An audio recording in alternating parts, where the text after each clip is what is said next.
Hi, everybody. Before we get started, I just want to see a show of hands of anybody who's purchased a property themselves at any point in their lives. Put your hands up. I was expecting a few more. Now, keep your hands up if you found that process stressful in some way. Okay, so we have a few. Okay, so on behalf of Besedo, what I'm going to do is go through 9 listings that you should be removing from your website to optimize monetization, but also enhance user experience. But before we do that, let me just introduce myself. So I'm William Singham, sales manager for Besedo for 2 years, based out of our Malaysia, Kuala Lumpur office. I've had my own e-commerce website in France that I ran for 6 years, so I understand the importance of content moderation. I've also had a keen interest in classified websites from living in France and seeing the success of Le Bon Coin and following the steps that they've taken from being a totally free website to being able to monetize and now reaching heights of 180 million euros a year in revenue. So just to tell you a little bit about Besedo, for those of you that are not aware, we're a Swedish company. We were founded in 2002. We started moderating one of the Schibsted websites called Blocket, and we still work with them today. We became a world leader in content moderation, really thinking outside of the box. When we started in 2002, I don't think content moderation was a term that was actually known then, but the founders of Besedo saw an opportunity to create a company that would be able to look after the content that was being posted online and focusing mainly at the time on classified websites. Since then, we've come a long way. So we're 600 people within Besedo, 6 offices throughout the world. We had a merger in 2016 with a French company called IO Square. But Besedo, prior to the merger, would be focusing mainly on manual moderation and also our very own SaaS tool. The merger with IO Square, where they specialized in artificial intelligence, that enabled us to really open the doors and have an all-in-one solution that we were able to offer to our clients. So the way that we put the level of content risk on different websites, whether we're talking about general classifieds, properties, cars, or dating sites, or sharing economy, we have them as low risk. So low risk is something that would most likely affect the user experience, but not really in a high negative way. Then we have the medium risks. Medium risks are more likely to affect your business in terms of higher bounce rates. And then we have the high risks and the scams. High risks and the scams are something that is very harmful to your users, harmful to your platforms. That can lead to lawsuits, that can lead to very bad reputation online, and that's what we're going to go through today. So we're going to go through the ones that are related directly to property. So when we look at high risk, you'll have something like duplicates that will fall under high risk. Duplicates is actually quite an important one because, as somebody mentioned earlier today, if somebody was to post 40,000 listings all from one agent, one property, your users are going to see that, and they're not going to go through 2 or 3 pages, just like they wouldn't do on Google, so that would drive them away. So low risk, wrong category, that's something that can be easily resolved, but it's not that damaging to your business, but in terms of user experience, it's quite negative. Scams in real estate. So I like to call myself a walking scam detector. I spend a lot of time online. I do a lot of research. If I've reached out to anybody in the room today, which I may have, you'll know that I don't just send you an email describing Besedo. I really go through in details what it is that we do and where we specialize. If I look at a listing online, I would know more or less instantly if it's a scam of some kind. And I will reach out to the scammers to document it. So that's the kind of steps that Besedo will take. We need to know the ins and outs of the scam, so we don't just specialize in or say that we specialize in scam detection if we don't. Real estate scams, I think one of the most common ones recently was student accommodation. So the scammers would post an advert online, offering accommodation, which is a third or half the price near a university. Students would reach out to them. A lot of the students that are reaching out to these universities are based overseas, so they don't know what's going on. The person will tell them a sub-story about, yep, the property's available, I've got 6 people that are already interested in it, you need to transfer me 3 months deposit, and then you can pick up the key from the next door neighbor. And some people actually fall for them because not everybody is going to be aware of the scams that are online. So scams is definitely one that we try to eradicate it as much as possible, but I think that a lot of portals don't actually take the steps to eradicate scams. I think their focus is widespread, obviously, but it's definitely one that needs to be looked at. Then we have various like internet, related with pictures. Obviously, pictures is something that we're going to pick up on a little bit later. Inadequate language. Then we have multiple items. Multiple items is quite a tricky one as well, because if somebody has got 10 different properties on one listing, 5 images that are not related, the user doesn't know what he's looking at. No user will pick up the phone and say, hey, I saw your advert, I don't know what you're selling, please tell me, let's start a conversation. No user is ever going to do that. They're going to find another listing which is for one item, one price, quality pictures, and that's it. Whether that's on your platform or somebody else's, I don't know. But that's something that we need to look at.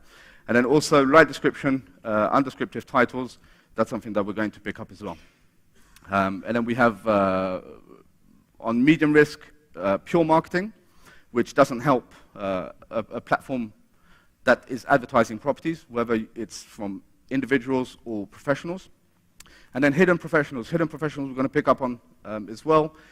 And that is something that you're potentially losing money on.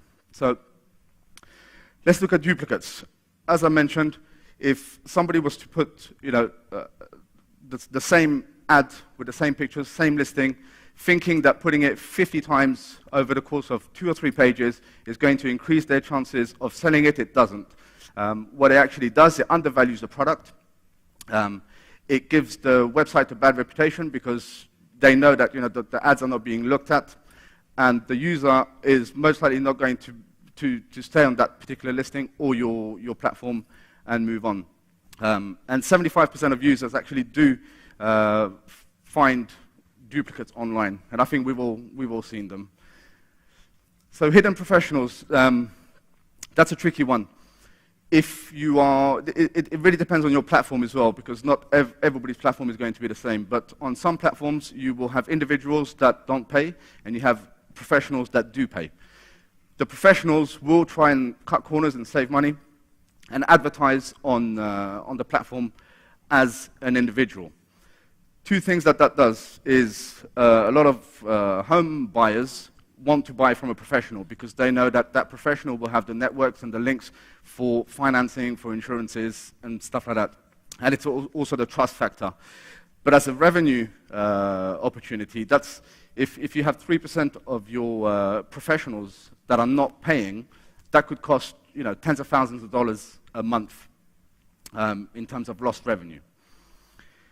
Then we have the pure marketing. Pure marketing results in a bounce rate. I think that everybody's pretty clear on that.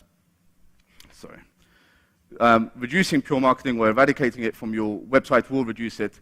On one of our clients, that was reduced from 35.1%, not only on pure marketing, but down to 14.1%.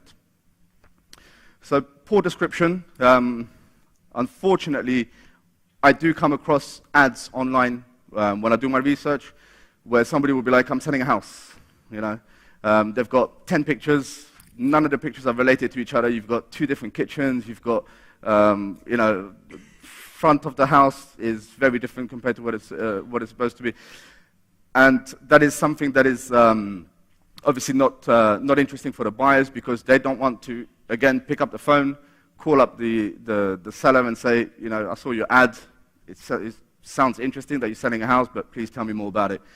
So that's something that needs to be looked at. And when you look at the comparison between poor description and a good listing, there's obviously a very big difference, and that will mean a difference for your user experience. and also for the professionals, because for them, they want to sell the properties or rent out the properties, and for your users that are coming onto your platform, they want to find what they're looking for. So misleading headlines is an annoyance. 33% of our of the survey that was done found that that was the case, and I think it's obvious when they use too many keywords in the title. They'll put Bangkok, Pattaya, Koh Lipe, but they're looking for a property in Bangkok and they end up on a property in Koh Lipe. It doesn't really interest them. Incorrect photos. So incorrect photo.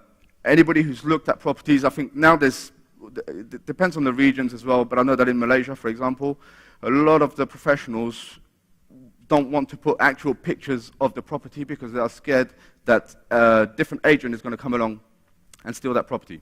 That's something that seems to be an issue, and a lot of the times they'll put a disclaimer in the ad saying, the pictures are for illustration purposes only, and so you don't know what you're looking at. And like I say, from my personal experience, I've actually visited the property that was different to the pictures.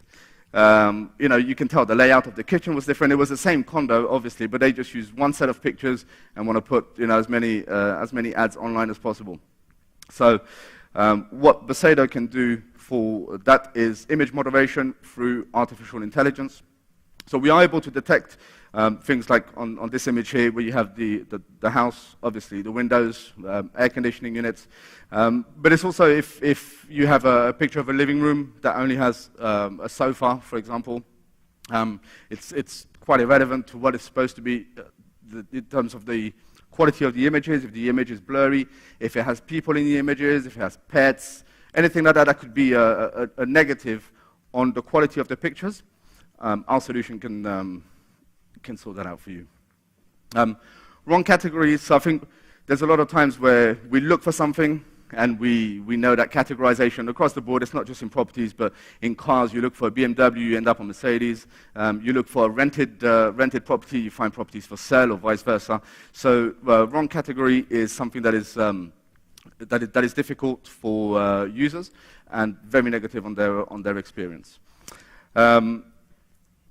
Just before we go into the questions, one thing that you have to remember is that when something is good, you're going to tell a handful of people. But when something is bad, you're going to tell everybody. Now, we all know that the buying process of a house is extremely stressful. The last thing that you want is for your users to remember you as the platform that started the stressful process. Any questions?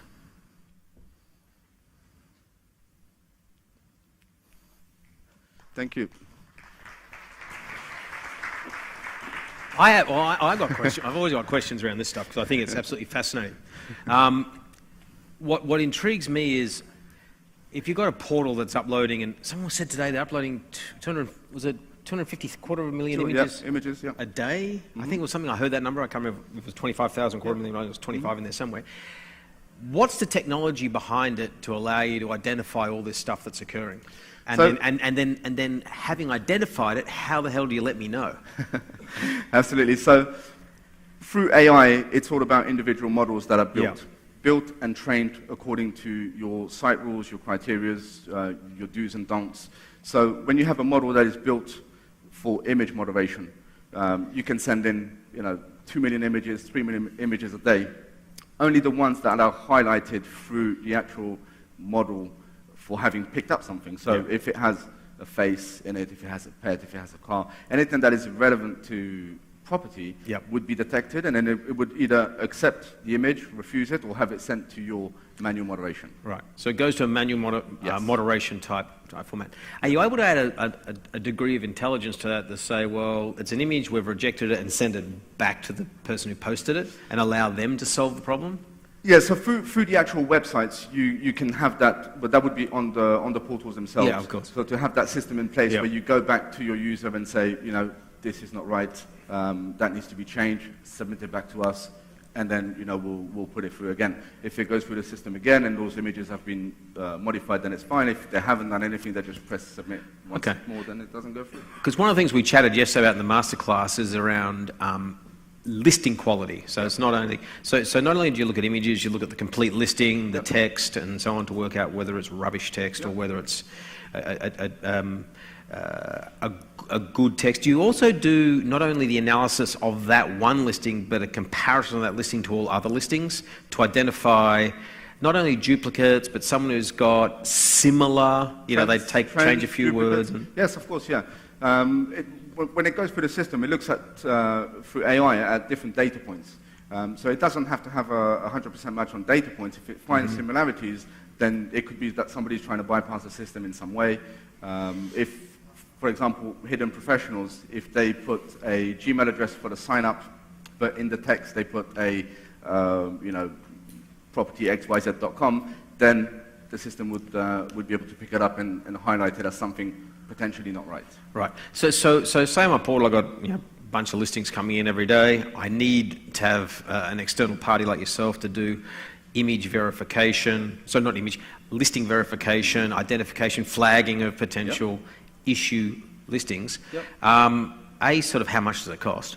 Roughly, are we talking about millions? Are we talking about? No. And do I need infrastructure myself, or does it go through? I basically route it through your servers and it comes back. So it works through an API. For the pricing structure, it does depend on the volumes, of course, obviously. But if anybody wants a quotation, there's no obligations whatsoever. We can pick it up either with JD, my colleague, raise your hand, or myself, and we can go through the pricing model. But everything is from the AI is custom made.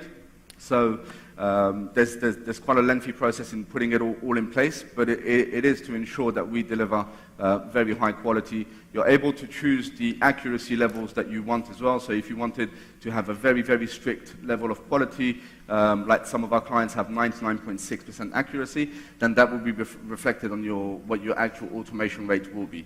Okay. So some people prefer a higher automation rate and lower quality, that makes sense. And stuff like that. Now, a related question. What language do you serve to categorize the listings automatically? All languages?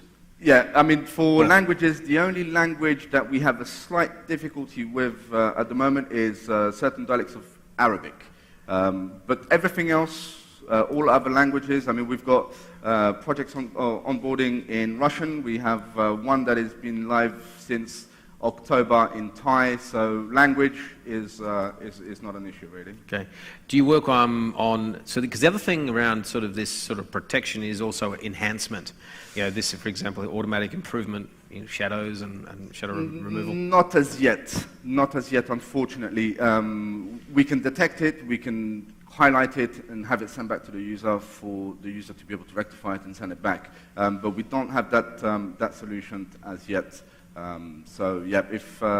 If somebody wants more clarification around this, feel free to reach out to me. I will revert back to our team in Paris and get an answer. Great. And clearly you're working across not only residential but commercial, rentals as well as for sale. How many different sort of online real estate type organisations or people who have at least some real estate listings do you work with? Well, when we talk about general classifieds, most, if not all, have real estate on them. Yes. So yes, I mean, when it comes to real estate or cars or anything, we are very experienced in moderating the content. Okay, and it's always fun. I got to ask this question, right? What's one of the most interesting scams that you've come across?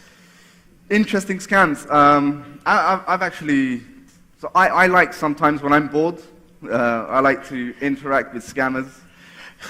And I'll tell you a funny story, and this is a true story, and my colleague JD will verify it. I reached out to, it wasn't a property scam, it was a fake watch or something. I reached out to a scammer, and the guy, I said to him, look, went through the whole conversation, and then he said, you need to transfer me a deposit, and it was somewhere abroad. I'm not going to specify countries, I don't discriminate.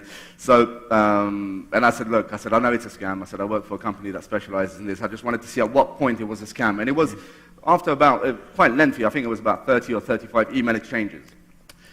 Really? I got an email from this guy, and I said to him, because he said to me, I'm a person of God, I wouldn't do this, I'm not a scammer. And I said, well, if you are, God will punish you.